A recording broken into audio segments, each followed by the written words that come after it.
हाय दोस्तों, एक बार फिर से आप सभी लोगों का वाई अर्थ क्लास में बहुत बहुत स्वागत है। तो दोस्तों, आज की इस पूरे वीडियो में कक्षा 10 21/2/2023 को यूपी बोर्ड गणित का पेपर हुआ, जो कि दोस्तों आपके सामने 822 ईबी कोड का है। तो दोस्तों, इस पूरे वीडियो में मैंने आप लोगों को जितने भी वैकल्पिक के प्रश्न थे उन सभी प्रश्नों को इसके पहले के वीडियो में अच्छी तरीके से आप लोगों को बता दिया था। यदि आपने अभी तक वो वीडियो नहीं देखे हैं तो नीचे डिस्क्रिप्शन में लिंक दिया है, वहाँ आप उस वीडियो को जाकर देख सकते हैं। दोस्तों, आज की इस पूरे वीडियो में हम वर्णनात्मक प्रश्न में प्रश्न नंबर 1 के दोस्तों जो आपके 6 खंड हैं, उन 6 खंडों को इस पूरे वीडियो में हम अच्छे तरीके से पढ़ने वाले हैं। अब दोस्तों, यहाँ से प्रश्न नंबर 1 कह रहा है सभी खंड कीजिए। दोस्तों, प्रश्न नंबर का है सिद्ध कीजिए कि 5+√3 एक अपरिमेय संख्या है। जैसा कि दोस्तों ये जो प्रश्न है 2 नंबर के लिए आपसे पूछा भी जाएगा। दूसरा है cos a बराबर √3/2, तो sin 2a का मान क्या होगा। तीसरा है ग है सिद्ध कीजिए कि बेलन का आयतन का दुगुना उसके वक्र पृष्ठ और आधार की त्रिज्या के गुणनफल के बराबर होता है। और जो प्रश्न नंबर यहाँ से घ है निम्न आंकड़ों से माध्यिका की गणना की। जैसा कि दोस्तों वर्गांतराल दिया गया है 0 से 10, 10 से 20, 20 से 30, 30 से 40 और 40 से 50 दिया गया है। और बारंबारता है 2, 8, 30, 30, 15, 5 है। और दोस्तों प्रश्न नंबर अंगा कह रहा है आपके सामने यहाँ से उस बिंदु के निर्देशांक ज्ञात कीजिए जो बिंदु -1, 7 और 4, -3 को मिलाने वाले रेखाखंड को 2:3 के अनुपात में विभाजित करता है।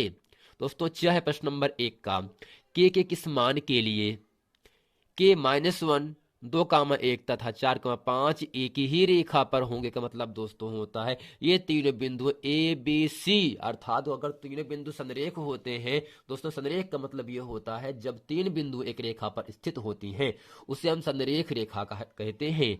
तो दोस्तों, इस पूरे वीडियो में प्रश्न नंबर 1 के जो 6 खंड हैं, मैं उन सभी 6 खंडों को इस पूरे वीडियो में हम अच्छे तरीके से पढ़ने वाले हैं। और दोस्तों, हम ये आशा करते हैं कि आप इस पूरे वीडियो में अंत तक हमारे साथ जरूर बने रहेंगे। अब जैसे प्रश्न नंबर 1 आपके सामने कह रहा है, दोस्तों प्रश्न कह रहा है सिद्ध कीजिए कि 5+√3 एक अपरिमेय संख्या है। अब दोस्तों यहाँ से लिखेंगे इसके हल में माना माना 5+√3 एक परिमेय संख्या है, एक परिमेय संख्या है। दोस्तों, हमेशा कभी भी अपरिमेय संख्या को सिद्ध करने के लिए जो भी संख्या दिया जाएगा उसको आपको मान लेना एक परिमेय संख्या। माना 5+√3 एक परिमेय संख्या है। अब दोस्तों, जो परिमेय संख्याएं होता है वह दोस्तों P/Q के रूप में लिखा जाता है। अब दोस्तों यहाँ से लिखेंगे जहां जहां P और Q दो पूर्णांक है, जहां P और Q दो पूर्णांक है।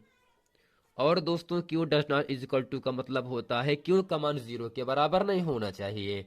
अब दोस्तों करते क्या है, यहाँ से जो आपका +5 है इसका दोस्तों हम पक्षांतर कर देते हैं, तो होगा दोस्तों यहाँ से √3 बराबर दोस्तों P/Q +5 का पक्षांतर दोस्तों -5 होता है।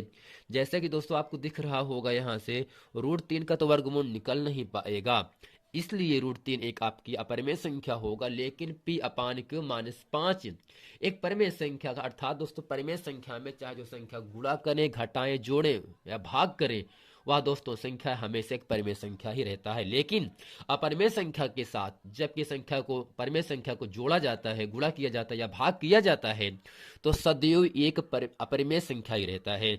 और दोस्तों जो √3 है इसका तो वर्गमूल निकल नहीं पाएगा, इसलिए दोस्तों √3 एक अपरिमेय संख्या है, परंतु P/Q -5 एक परिमेय संख्या है।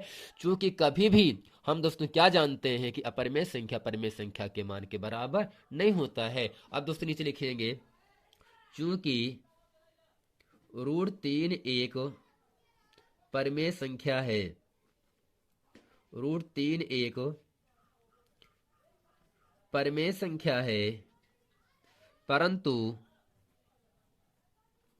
परंतु P/Q -5 एक परिमेय संख्या है, एक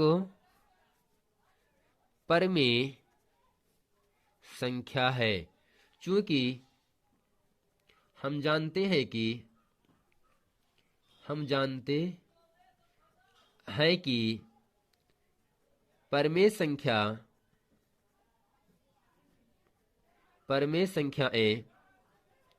अपरमेय संख्याओं के बराबर नहीं होता है। दोस्तों होता क्या है, परमेय संख्या अपरमेय संख्या के बराबर नहीं होता है, अर्थात उसमें बराबर न होने का निशान क्या होता है, इसलिए √3 does not is equal to P upon Q minus 5 हो गया दोस्तों। अब यहाँ दोस्तों क्या करते हैं, लिखेंगे अतः हमारी मानी गई कल्पना असत्य है, इसलिए सिद्ध होता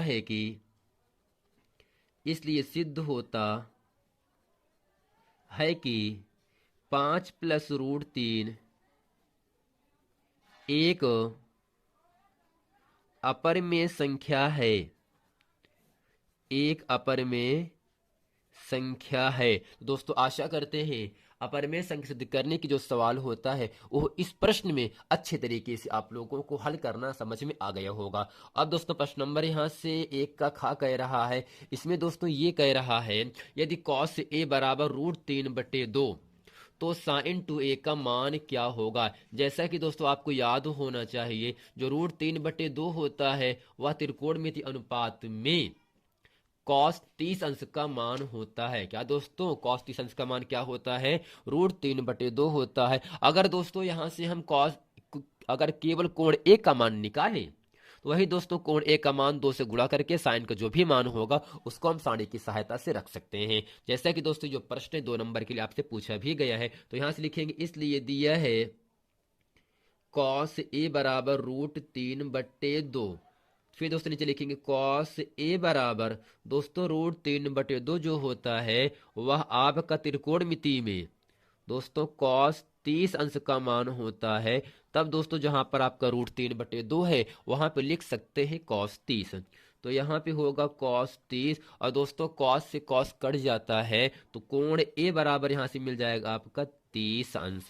दोस्तों हमको मान किसका निकालना है, sin 2a का मान निकालना है, इसलिए sin 2a बराबर दोस्तों होगा sin 2 गुण दोस्तों a का मान 30 है, दोस्तों यहाँ पे होगा sin 30 दूनी दोस्तों 60 हो जाएगा और sin 60 का ही मान दोस्तों होता है आपका √3/2 होता है। तो दोस्तों यहाँ से लिखेंगे चूंकि sin 60 अंश बराबर √3/2, तो दोस्तों sin 60 का मान और cos 30 का मान दोनों क्या होता है, सेम होता है। अब दोस्तों चलते प्रश्न नंबर 1 का गा पढ़ते हैं। दोस्तों प्रश्न नंबर 1 का गा कह रहा है सिद्ध कीजिए कि बेलन का आयतन का दुगुना उसके वक्रपृष्ठ और आधार की त्रिज्या के गुणनफल के बराबर होता है। दोस्तों यहाँ से मानते हैं क्या है, माना बेलन की त्रिज्या r और ऊंचाई h मीटर है, तो यहाँ से लिखेंगे माना बेलन के आधार की त्रिज्या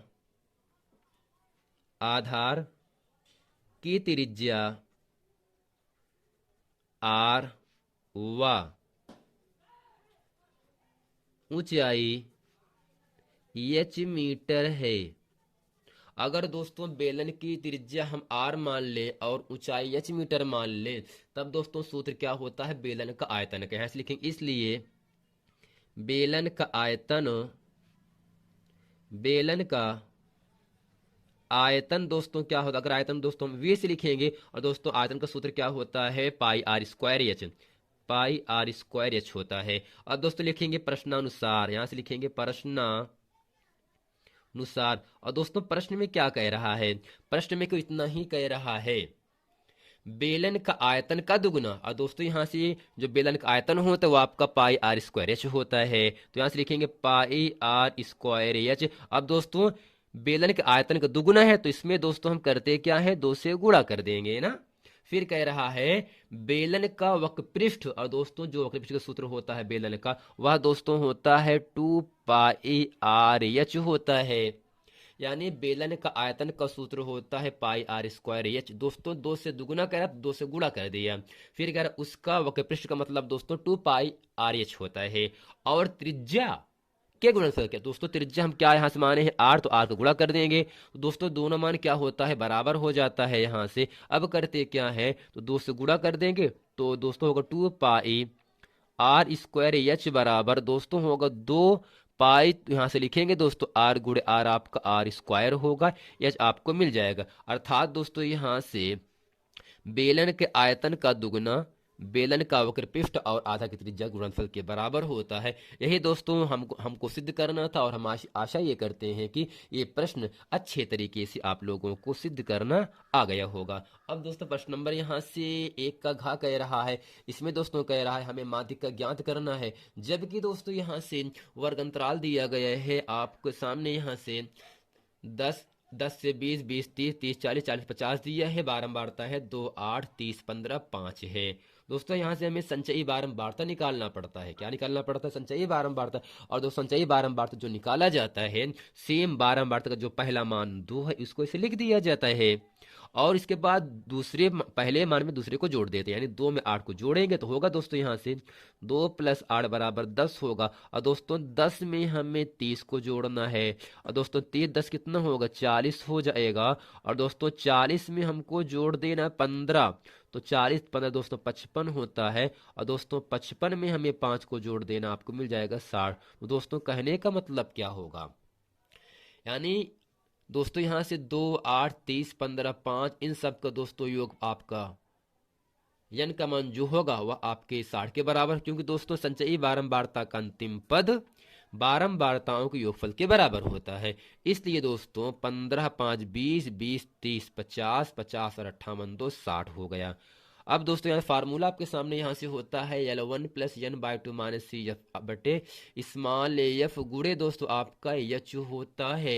अगर दोस्तों n का मान 60 है तब दोस्तों यहाँ से लिखेंगे, इसलिए n/2 बराबर दोस्तों क्या होगा दोस्तों 60 में 2 से भाग करेंगे और आपको मिलेगा 15। और दोस्तों यहाँ से जो 15 है वह किस संख्या के करीब में आता है, तो कहोगे सर जी यहाँ से जो 15 आएगा वह 30 के करीब जाएगा ना, यानी संचयी बारंबारता में जो सबसे ज्यादा मान होता है वही दोस्तों आपका स्मॉल एफ का मान होता है। तो दोस्तों ये करते क्या है, यहाँ से स्मॉल एफ का मान आपके सामने 30 हो गया ना, और दोस्तों इसके सामने स्मॉल एफ के सामने यानी जो 30 है इसके सामने जो वर्ग अंतराल दिया गया है 20 से 30, इसमें दोस्तों L1 का मान 20 होता है, L2 का मान 30 होता है। तो L1 बराबर 20, L2 बराबर दोस्तों 30 हो गया। अब दोस्तों यहाँ से मान बचता है CF का, CF का मतलब होता है संचयी बारंबारता। अब दोस्तों 30 के सामने जो आपका संचयी बारंबारता है इसके ठीक ऊपर का जो मान होगा वह दोस्तों आपके सामने 10 दिख रहा है ना, यही दोस्तों 10 क्या होगा आपका CF का मान हो जाता है। और दोस्तों H भी है, दोस्तों H का मान क्या होगा, H दोस्तों होता है उच्च वर्ग सीमा और निम्न वर्ग सीमा का अंतर कितना है, 0 से 10 10 से 20 20 से 30, अर्थात तो सब 10 का अंतर जा रहा है। तो दोस्तों H का मान क्या होगा आपका 10 होगा। तो दोस्तों आशा करते हैं n/2 का मान, f का मान, L1 L2 CF और h का मान अच्छे तरीके से आप लोगों को निकालना समझ में आ गया होगा। अब दोस्तों यहाँ से माध्यिका का सूत्र आपके सामने होता है, इसमें दोस्तों हम सबका मान रखेंगे। दोस्तों L1 का मान कितना दिया है आपको 20 दिया है, इसी के साथ दोस्तों जो आपका n/2 दिया कितना दिया है 15 दिया है ना, माने CF का मान कितना दिया है 10 दिया है। और दोस्तों यहाँ से स्मॉल एफ का मान कितना दिया है 30 दिया है, और दोस्तों गुणे में आपका 10 है। अब दोस्तों करते क्या है, यहाँ से 20 को ऐसे लिखेंगे प्लस, और दोस्तों 15 हमें 10 घटाएंगे आपको मिलेगा 5 बटे दोस्तों 30 गुणे में दोस्तों आपका 10 है। अब यहाँ से करते क्या है, 10 के पहाड़े में 30 3 बार पे कट गया तो 20 प्लस दोस्तों 5 बटे 3 हुआ। अब दोस्तों 20 प्लस दोस्तों 5 में हम 3 से भाग कर देंगे, यहाँ से करेंगे भाग आपके सामने दोस्तों 3 इकन्नम 3 होता है, 5 में दोस्तों 3 घट करके 2 मिलेगा, दशमलव उतारेंगे 0, 3 छंग 18 दोस्तों यहाँ दशमलव 20 में से 18 के 2 मिलेगा, दशमलव उतार दो 0, 3 छंग दोस्तों 18, अर्थात दोस्तों यहाँ से 5 में 3 से भाग करने पर जो मान प्राप्त होता है वह दोस्तों आपको 1.6 केवल लिखेंगे, 1.6 6। और दोस्तों 20 में 1.6 जोड़ने पर 21.66 प्राप्त होता है। दोस्तों आशा करते हैं प्रश्न नंबर 1 का घ अच्छे तरीके से आप लोगों को समझ में आ गया होगा। अब दोस्तों चलते हैं प्रश्न नंबर 1 का अंका पढ़ते हैं। तो दोस्तों प्रश्न कह रहा है यहाँ से उस बिंदु के निर्देशांक ज्ञात कीजिए जो बिंदु -1, 7 और 4, -3 को मिलाने वाले रेखाखंड को 2:3 के अनुपात में विभाजित करता है। अब दोस्तों यहां से लिखेंगे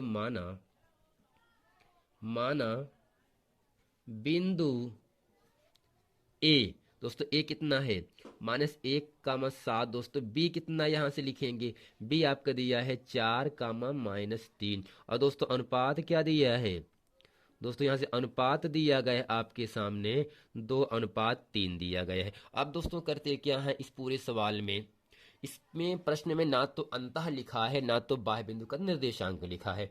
तब हम करते क्या है, अंतः बिंदु के निर्देशांक से हम बिंदु का निर्देशांक निकालेंगे। दोस्तों इसमें होगा क्या, x1 y1 x2 y2। और दोस्तों जो अनुपात दिया गया होता है उसे हम m1 m2 का नाम देते हैं। अब यहां से करते क्या है, लिखेंगे इसलिए अंतः विभाजन बिंदु के निर्देशांक।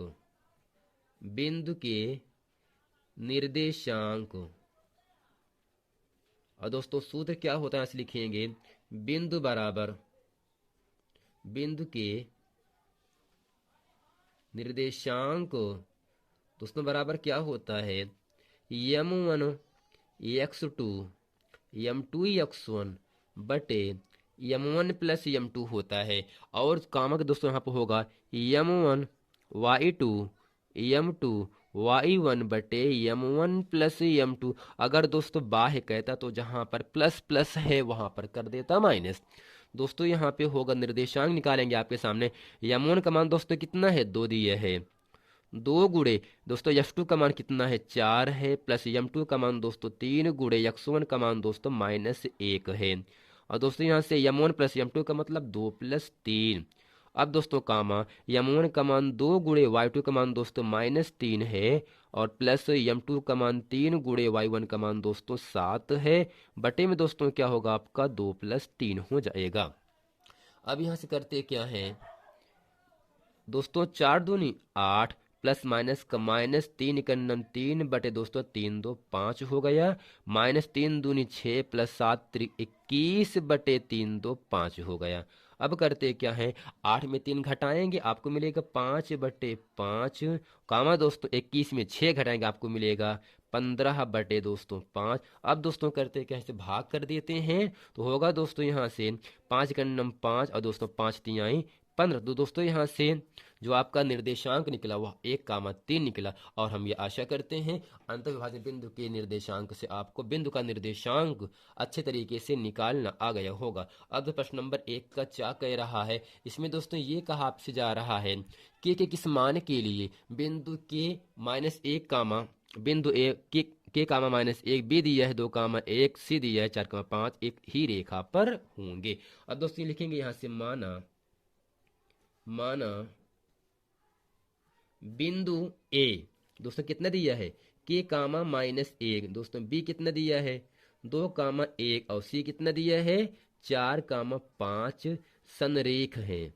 क्या दोस्तों, संरेख है। अगर दोस्तों 3 बिंदु संरेख होते हैं तब करते क्या है, इसलिए त्रिभुज ए बी सी का निर्देशांक दोस्तों 0 के बराबर होता है। और दोस्तों जो आपका सूत्र होता है त्रिभुज के निर्देशांक का, वह दोस्तों सूत्र क्या होता है, x दोस्तों यहाँ पे होगा y - y, और दोस्तों यहाँ से होगा plus x y - y plus x y - y बराबर दोस्तों 0 होता है। अब दोस्तों करते क्या है, ऐसे 1 2 3 2 3 1 3 1 2 होता है। अगर दोस्तों संरेख कहेगा तो 1/2 यहाँ से आपको नहीं लगाना है। अब दोस्तों यहाँ से x1 y1 है, x2 y2 है, x3 y3 आपके सामने निकल गया।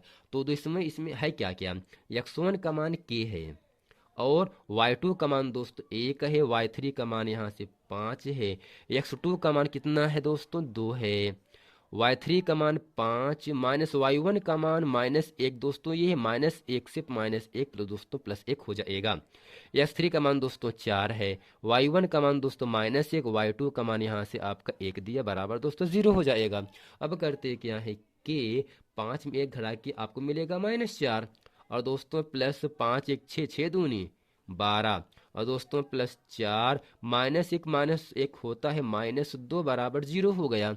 अब यहाँ से करते क्या है, -4 के और दोस्तों +12 प्लस माइनस का -4 दूनी और दोस्तों 8 बराबर 0 हो गया। अब दोस्तों -4 के और दोस्तों 12 में 8 घटाएंगे आपको मिलेगा +4 बराबर दोस्तों 0 हो गया। अब दोस्तों करते क्या है, -4 के बराबर दोस्तों +4 का पक्षांतर -4, दोस्तों -4 से -4 कट गया दोस्तों, के बराबर आपको 1 मिल गया। दोस्तों मिलते हैं नेक्स्ट वीडियो में, तब तक के लिए थैंक यू।